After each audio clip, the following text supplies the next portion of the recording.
चलिए हम बात करते हैं मेंडल की आनुवंशिकी के प्रयोग। मेंडल ने क्या किया, आनुवंशिकी को समझाने के लिए पाइसम सेटाइवम नामक मटर के पादप पर कई सारे प्रयोग किए, जिनमें से इन्होंने जब भी प्रयोग किया शुद्धता का विशेष ध्यान रखा, यानी कि युग्मक सदैव समयुग्मजीय अवस्था में इन्होंने लिए, जिसके कारण प्राप्त परिणामों को सांख्यिकी आधार पर व्यक्त किया। तो इन्होंने आनुवंशिकी प्रयोग में सबसे पहला जो प्रयोग है वो है एकल संकरण। एकल संकरण यानी कि मोनोहाइब्रिड क्रॉस।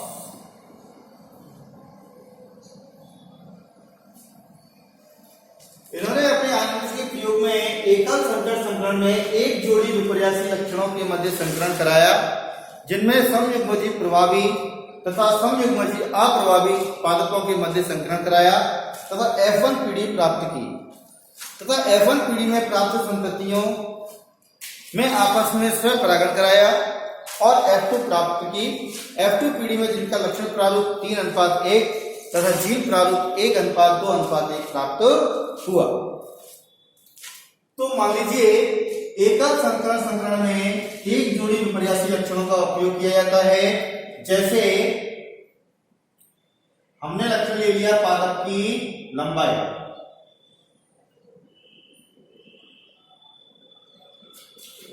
शुद्ध लंबे तथा शुद्ध बौने पादप। शुद्ध लंबे पादपों के लिए कैपिटल टी तथा शुद्ध बौने पादपों के लिए स्मॉल टी। जी सदैव जोड़े में होता है, यानी कि एक जी के दो युग्म विकल्पी होते हैं। समयुग्मजीय अवस्था में दोनों प्रभावी या दोनों अप्रभावी होते हैं। विषम युग्मजीय अवस्था में एक प्रभावी तथा एक अप्रभावी युग्म विकल्पी होता है। तो ये हो गए अपने होमोजाइगस डोमिनेंस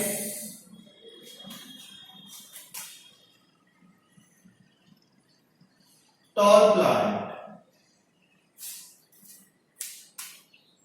ये हो गया अपना होमोजाइगस समयुग्मजीय रिसेसिव अप्रभावी द्वार्फ बौने प्लांट यानी कि पादप। तो यहां पे दो जनकों का उपयोग किया गया है, एक समयुग्मजीय प्रभावी लंबे पादप और दूसरे समयुग्मजीय अप्रभावी बौने पादप के मध्य संकरण कराया। कैपिटल टी का क्रॉस करा दिया हमने स्मॉल टी के साथ। ये हो गए आपके पेरेंट्स यानी कि पी फर्स्ट, और जब इसके युग्मकों का निर्माण किया जाएगा तो दोनों समयुग्मजीय अवस्था में, इसलिए दोनों में से एक कॉमन ले लिया हमने और इनका कराया परपरागण क्रॉस पॉलिनेशन परपरागण। जैसे ही मैं परपरागण कराया तो F1 पीढ़ी प्राप्त हुई। यह है अपनी F1 जनरेशन। ये हो गए अपने गैमेट्स यानी कि युग्मक, और युग्मक सदैव अवृत अवस्था में होते हैं। जैसे हमको F1 पीढ़ी प्राप्त हुई, F1 पीढ़ी में हम देख सकते हैं कि ना तो ये शुद्ध लंबे हैं ना ये शुद्ध बौने होते हैं। लेकिन मेंडल का जो प्रथम नियम है जिसे हम कहते हैं प्रभाविता का नियम, तो मेंडल के प्रथम नियम में एकल संकरण प्रयोग के माध्यम से ये समझाया गया कि F1 पीढ़ी में सदैव लंबे पादप प्राप्त होते हैं, यानी कि केवल प्रभावी जीव ही अपना प्रभाव व्यक्त करेगा। अब इसका हमने करा दिया स्वपरागण ऑटो पॉलिनेशन।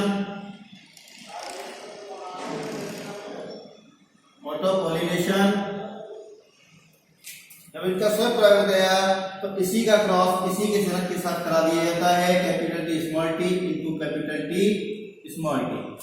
अब यहाँ से हमको दो युग्म प्राप्त होते हैं, एक होगा कैपिटल टी और दूसरा होगा स्मॉल टी।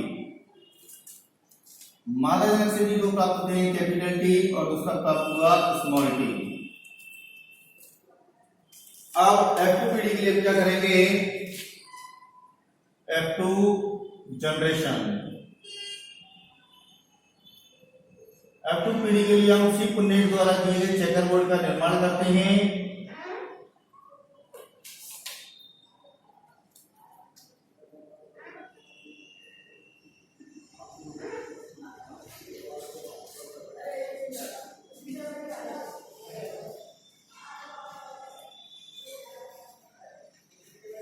ये है अपना चेकर बोर्ड, ये प्रभावी नर के लिए, ये मादा के लिए, कैपिटल टी स्मॉल टी, यहां से भी कैपिटल टी स्मॉल टी।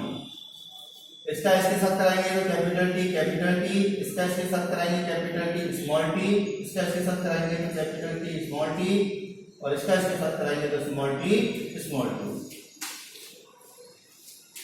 अब इनका लक्षण प्रारूप देखें तो लक्षण प्रारूप के आधार पर हम दो तरह के लक्षण देखते हैं, एक तो लंबे पादप अनुपात, दूसरे बौने पादप। लक्षण प्रारूप के आधार पर हमको 1, 2, 3 लंबे पादप प्राप्त हुए हैं और एक बौना पादप प्राप्त होता है। यानी कि लक्षण प्रारूप पे यानी कि फिनोटाइप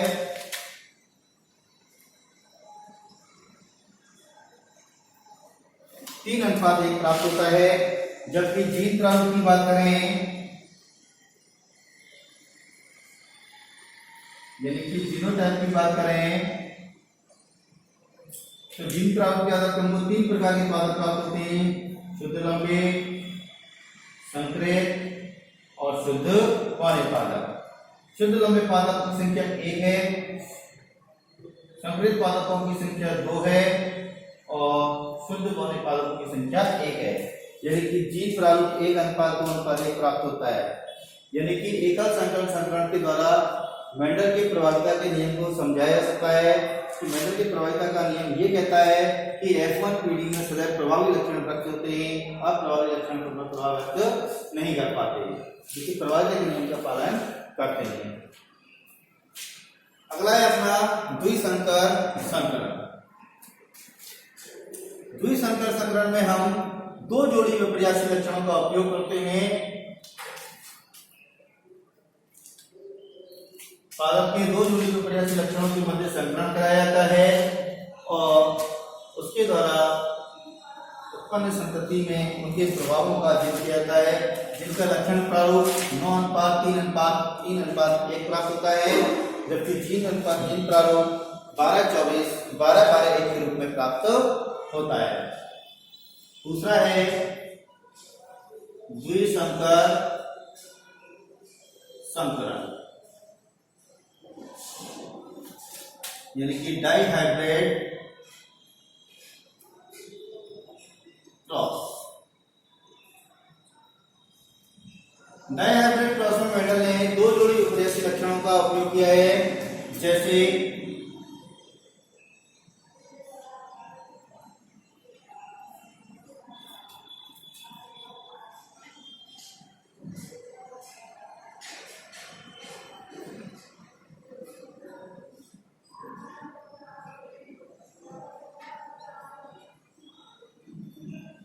बीज का रंग तथा आकृति। बीज का रंग ले लिया हमने पीला और आकृति ले लिया हमने गोल।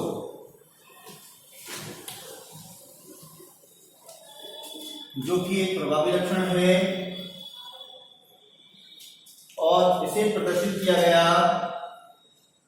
Capital Y, capital R। पीले के लिए YG और गोल यानी राउंड के लिए RG उपस्थित होता है। दूसरा लिया हमने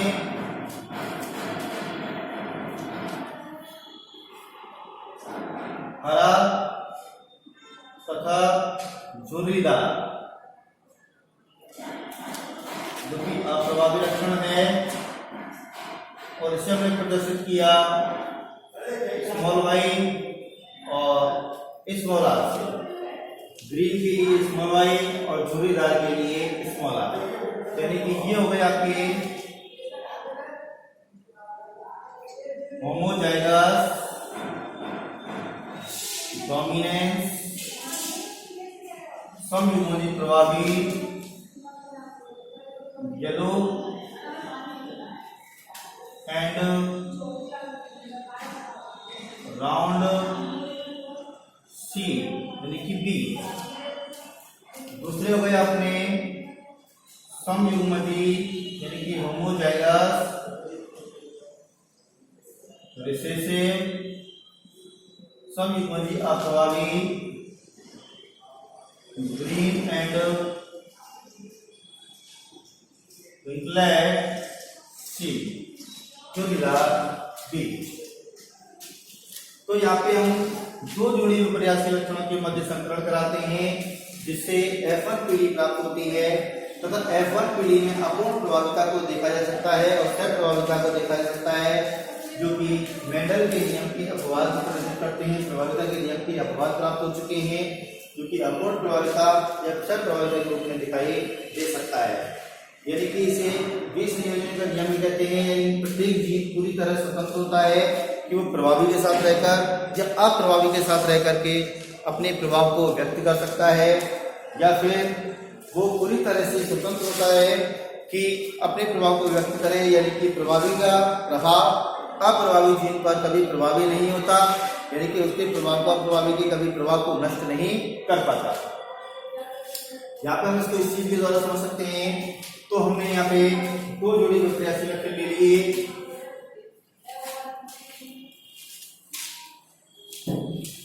पहला ले लिया हमने capital Y capital R capital R, दूसरा स्मॉल वाई स्मॉल आर। तो ये हो गए अपने homozygous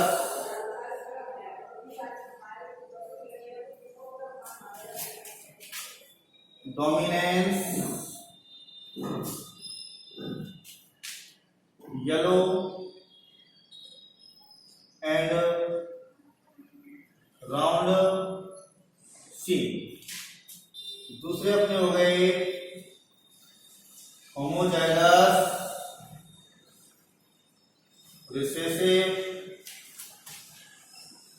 green and wrinkled seed झुर्रीदार बी। एक हमने यहाँ पे मेडल ले लिया प्रभावी और वहां ले लिया अप्रभावी। कैपिटल वाई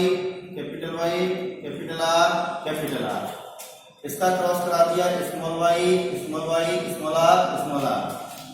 तो ये तो हुए आपके येलो एंड राउंड सी, और ये हो गया आपके green and wrinkled C.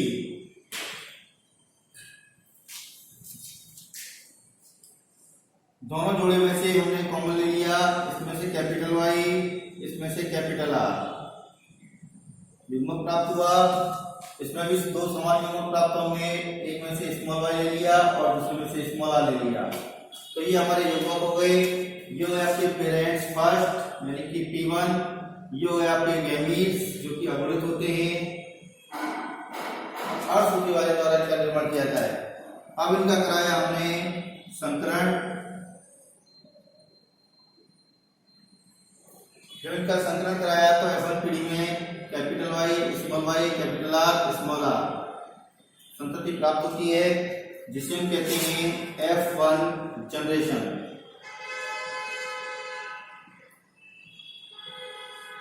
Serial first generation, यानी कि F1 पीढ़ी में न तो पूर्ण रूप से प्रभावी ने अपना प्रभाव दिखाया, न पूर्ण रूप से अप्रभावी ने अपना प्रभाव दिखाया।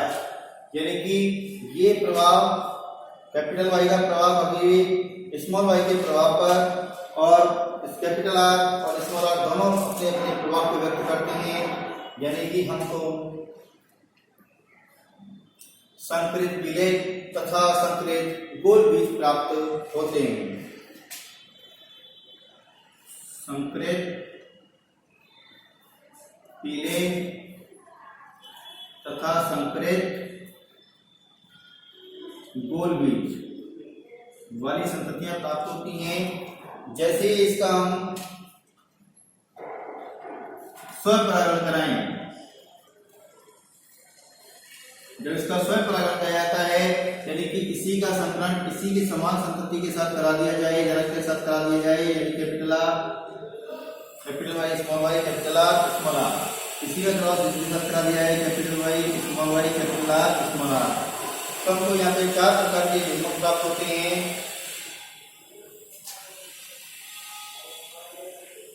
Capital Y capital R, capital Y small Y capital R और स्मॉल वाई स्मॉल आर। इसी प्रकार से हमें यहाँ पे भी 4 प्रकार के युग्मक प्राप्त होते हैं। Capital Y capital R, capital Y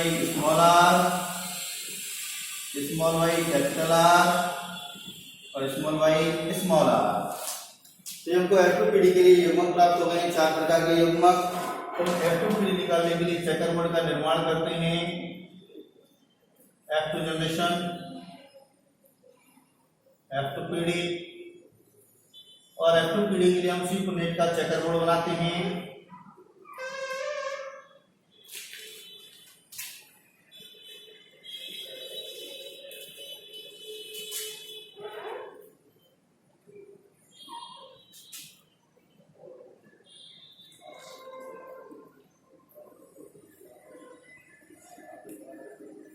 एक, दो, तीन और ये 4। 1, 2, 3 और ये 4।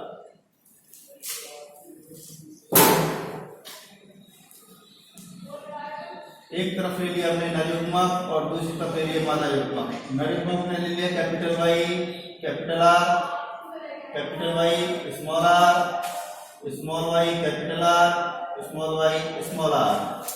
इसी प्रकार से यहाँ से capital Y capital R, capital Y small R, small Y capital R और स्मॉल वाई स्मॉल आर। इसका इसके साथ कराएंगे कैपिटल वाई कैपिटल आर, यानी कि पीले तथा गोल बीज प्राप्त होते हैं। दूसरे capital Y capital R small R, पीले तथा संकरित गोल बीज प्राप्त होते हैं। Capital Y small Y capital R small capital R, संकरित पीले तथा गोल बीज प्राप्त होते हैं। Capital Y small Y capital R small R, यहां से कैपिटल वाई, यहां से कैपिटल वाई, यहां से कैपिटल आर, यहां से स्मॉल आर। तो ये हुए अपने संकरित पीले और संकरित गोल। यहां से निकालें तो ये पीले तथा संकरित गोल बीज हमको प्राप्त हुए। इसका इसके साथ क्रॉस कराएं, कैपिटल वाई स्मॉल आर, यानी कि पीले और झुर्रीदार बीज प्राप्त होते हैं। Capital Y capital R small R, संकरित पीले तथा संकरित गोल बीज प्राप्त होते हैं। कैपिटल वाई स्मॉल आर, संकरित पीले तथा झुर्रीदार बीज हमको प्राप्त हुए। यहां से बात करें capital Y, small Y, capital R, capital are.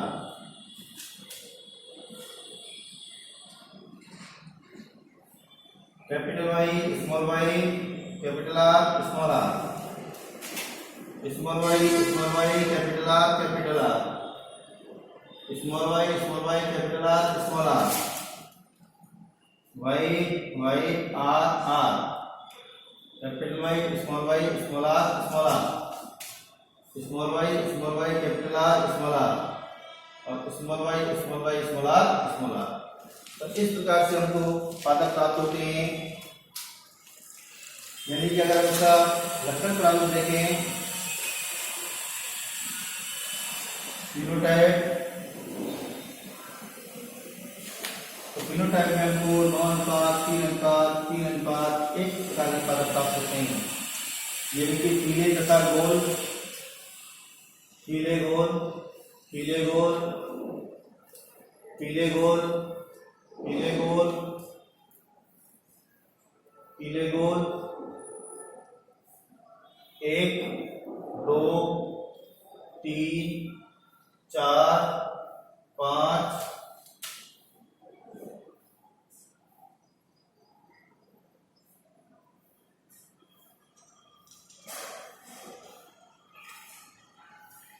अगर हम इनके जीनोटाइप की बात करें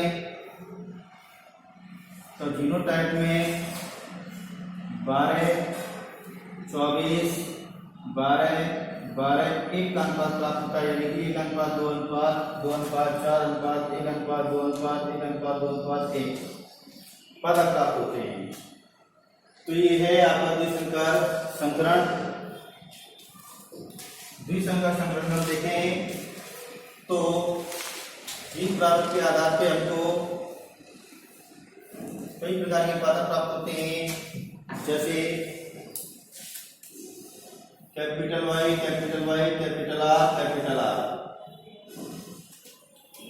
यानी कि होमोजाइगस,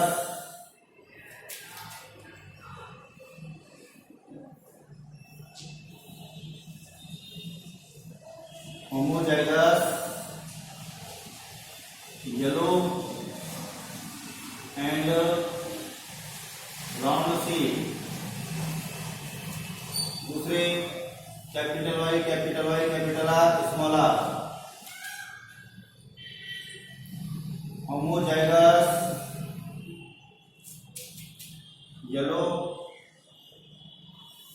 एंड हेटेरोजाइगस,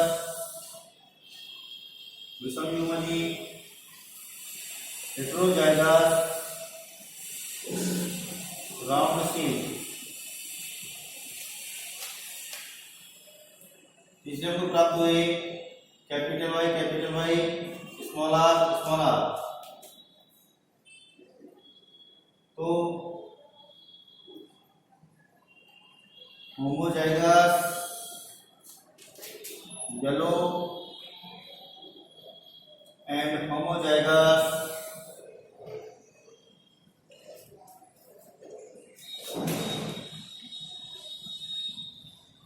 रिकलेट सीड।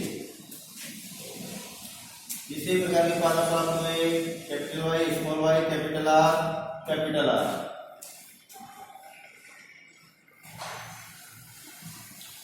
यानी कि heterozygous, yellow and homozygous round seed. अगले पादप प्राप्त हुए capital Y, small Y, capital R, small R. यानी कि heterozygous, yellow and heterozygous round C.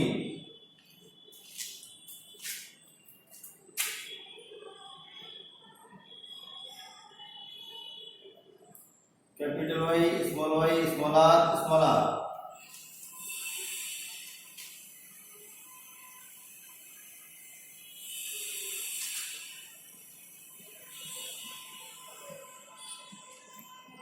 Hetero जाएगा yellow and homozygous wrinkled seed. Small Y capital R. Homozygous यानी कि संयुग्मजी green and homozygous round सी।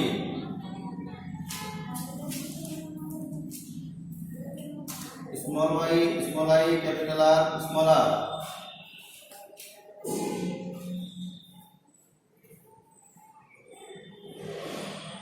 होमो जाएगा green and heterozygous round seed. 12 24 12 12 1। Small Y small R. Homozygous green and homozygous ब्रिकलेट।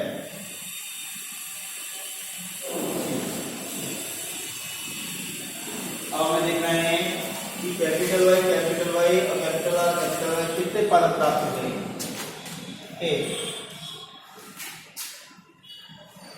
कितने पादप प्राप्त हुए हैं? Capital Y capital R small R के 1 2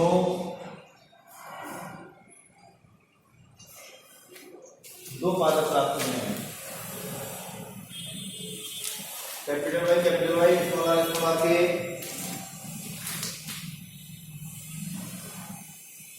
1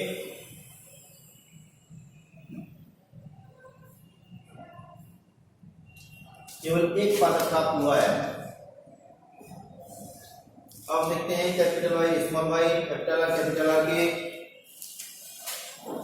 1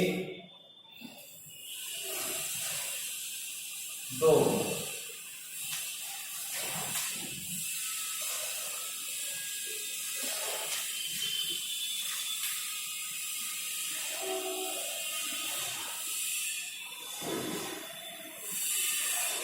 2 पादप प्राप्त हुए हैं। कैपिटल वाई कैपिटल आर के 1 2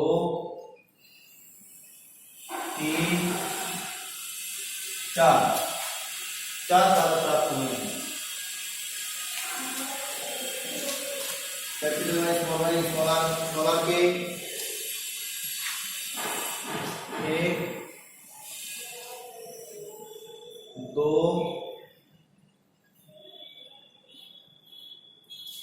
2 पादप प्राप्त हुए हैं। स्मॉल वाई कैपिटल आर के 1 पादप प्राप्त हुआ है।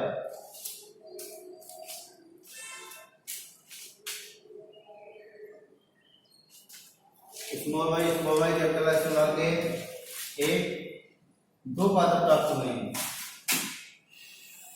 और स्मॉल वाई स्मॉल आर का 1 पादप प्राप्त हुआ है। तो ये हुआ प्राणी का जीव तर्क जो कि स्वतंत्र अपील के नियम का पालन करता है, यानी कि कोई भी जीव पूरी तरह से स्वतंत्र है कि वो किसी प्रभावी के साथ रह करके या अप्रभावी के साथ रह करके अपने प्रभाव को व्यक्त कर सकता है। यानी कि ऐसा नहीं है कि प्रभावी प्रभावी के साथ ही रहेगा या अप्रभावी अप्रभावी के साथ ही रहेगा, बल्कि प्रभावी अप्रभावी के साथ रहेगा। वे संयुक्त रूप से अपने प्रभाव को व्यक्त करते हैं। यानी कि अपूर्ण प्रभाविता, सह प्रभाविता इसका सबसे बढ़िया उदाहरण है। इनके द्वारा इसको माध्यम से समझ सकते हैं। तो इनका प्रारूप प्राप्त हुआ 12/24/12/1 1 अनुपात 2 अनुपात 2 अनुपात 4 अनुपात 1 अनुपात 2 अनुपात 1 अनुपात 2 अनुपात 1 प्राप्त होता है।